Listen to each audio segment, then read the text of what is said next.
Après plusieurs demandes de la famille d'Anissé Kane, le commissaire du gouvernement a finalement procédé à la levée des scellés sur la dépouille mortuaire du président du Manidem.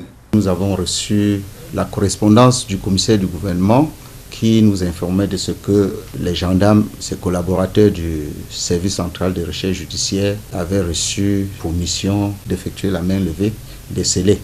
Parmi les avocats des ayants droit d'Anissé Kane, on ne décolère pas. Pour nous, ce corps était en état de séquestration, même si on dit que c'était simplement des scellés.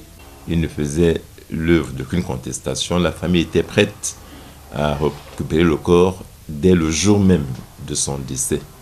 Il aura donc fallu de nombreux recours avant que les scellés ne soient définitivement levés sur la dépouille du président du Manidem. Désormais, comme l'indiquent les conseils des ayants droit d'Anissé Kane, c'est la veuve qui est rentrée en possession de sa dépouille. Nous avons saisi la direction de l'hôpital central de Yaoundé pour l'informer qu'à compter de ce jour, la prise en charge des frais de conservation relevait donc du ressort de la famille et que la personne la mieux indiquée pour le faire, c'est donc sa veuve.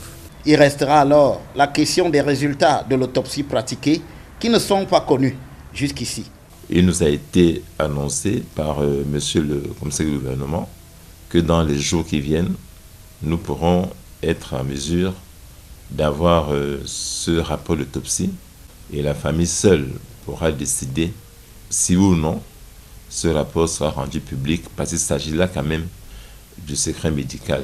Anissé Georges Ekane est décédé le 1er décembre 2025 au centre médical de la gendarmerie à Yaoundé où il avait été mis aux arrêts suite à la crise post-électorale de la présidentielle du 12 octobre 2025.